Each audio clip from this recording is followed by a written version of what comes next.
In Brussels, they arrived suited and booted and masked, but most of all ready, they said, to keep talking. But by lunchtime in London, Boris Johnson was ready to spoil theirs by stating that his government may not be on the same page. But for whatever reason, it's clear from the summit that after 45 years of membership, they are not willing, unless there's some fundamental change of approach, to offer this country the same terms as Canada.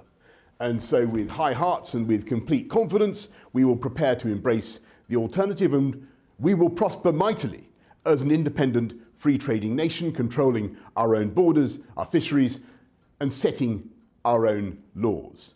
The Prime Minister has said that he's prepared to live with an Australia-type arrangement, which could also be called a Kenya or Mauritania-type arrangement. In other words, tariffs on most goods. But if the Prime Minister has been trying to leave some wiggle room, the lobby briefing suggested otherwise.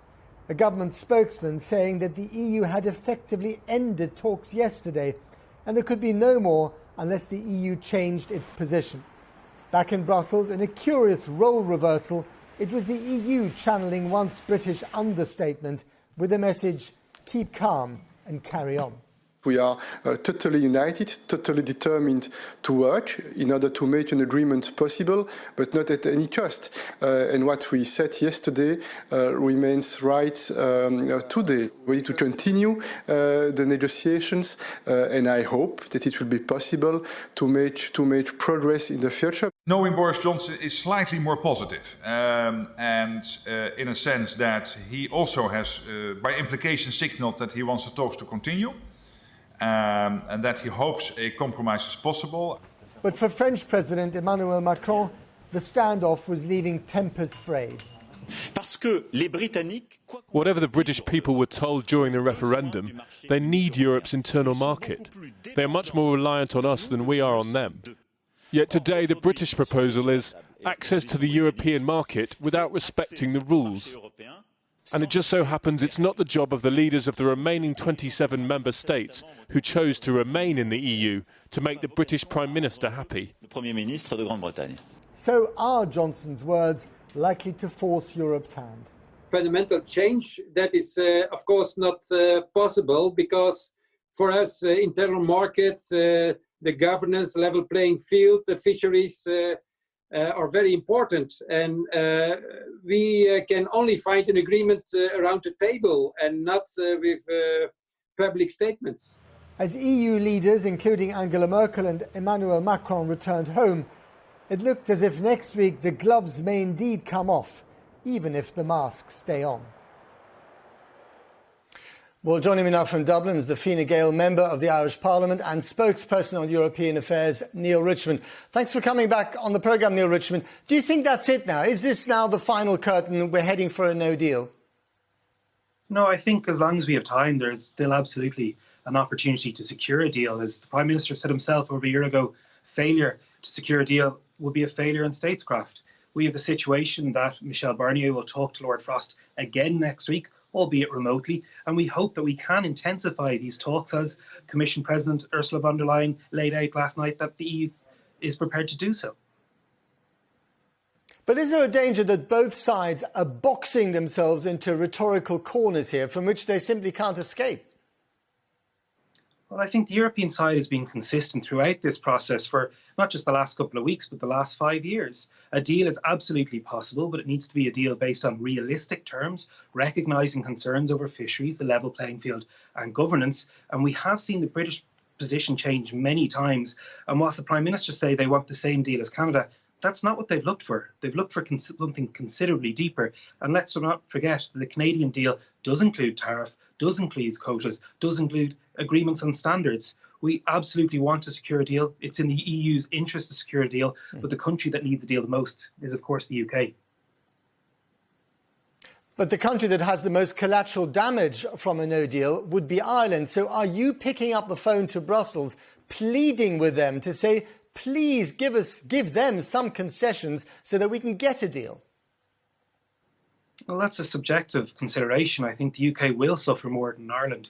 Obviously, within the EU, Ireland is acutely exposed because we have such a good, long relationship with the UK. It's no longer our biggest export destination. It's fourth or fifth now.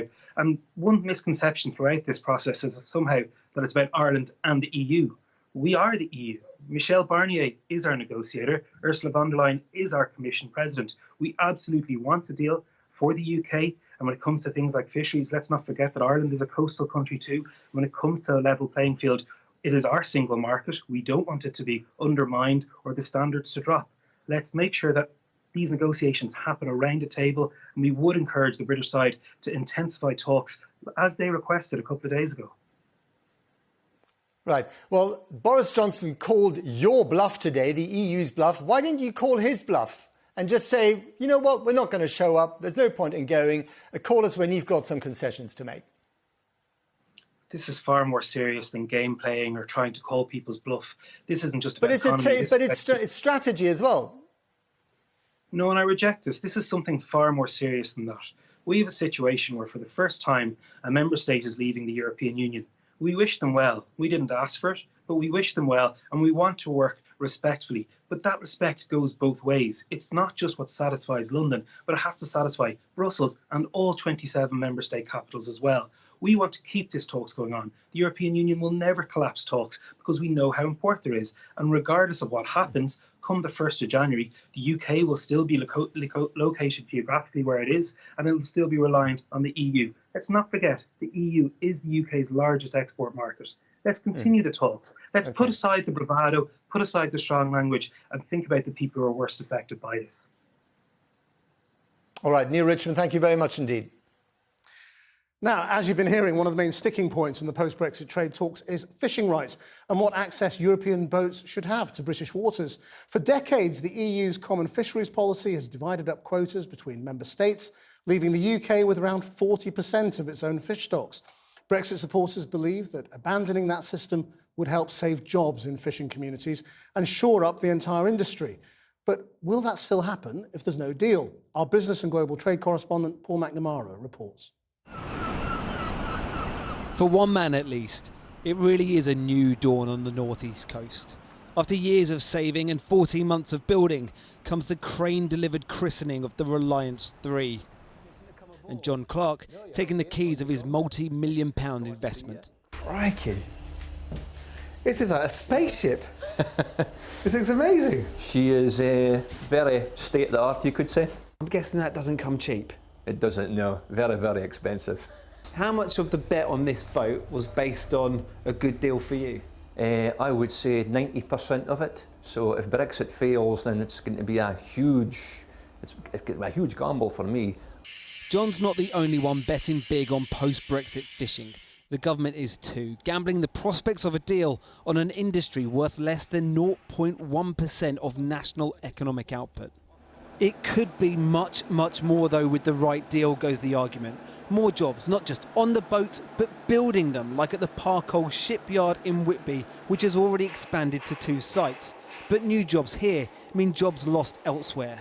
There are tens of thousands of fishermen on the other side of the English Channel who are terrified about losing their livelihood. I don't feel any sympathy for them. They've had a good run. They've had 40 years. When UK boats were being dismantled, broken up, these guys were building new boats and allowed to fish in our waters. So I have no sympathy for these guys whatsoever. Anger has been fermenting for 4 decades, since the UK joined the EEC. Since when British boats were banned within 12 miles of the French coastline, but French boats could come within 6 miles of UK shores.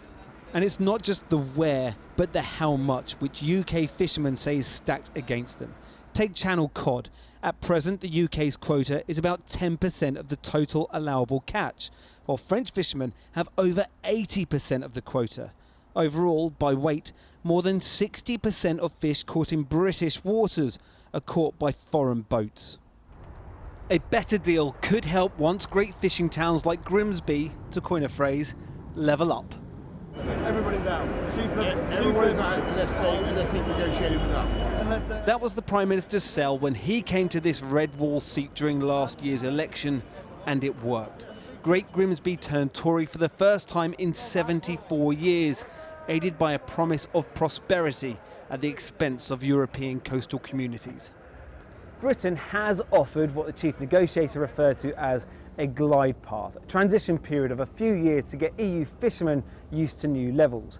But a group of 8 coastal nations, led by France, have been putting pressure on the EU, making the case that jobs in fishing are every bit as important as jobs in car manufacturing or the finance sector. And the word from Brussels is that negotiators there are listening. Their stance not giving way to the UK, but hardening. In the tangle of negotiations, there are always trade-offs.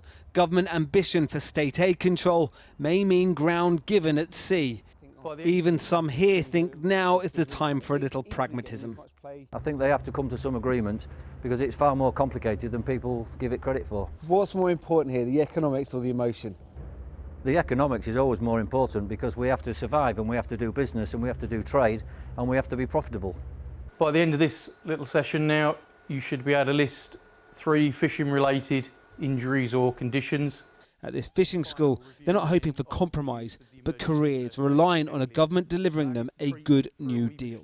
I hope that they will. I wouldn't say that I trust it, but if they do, it would be spot on. With Brexit oncoming, there's loads of opportunities here. What is it about Brexit that makes you think it's more... We're going to be getting more waters back. Hopefully we'll get the channel back. On deck of his very expensive Brexit bet, John says he'll accept a little time for foreign fishermen to leave UK waters, but not long. I would say a couple of months, a year at the most. Any more than that, then it'll be seen as a sellout. This small industry is proving one of the biggest obstacles in these negotiations. The dream aboard the Reliance 3 is the waters promised to be delivered. The nightmare, their hope and investment being sold down the river.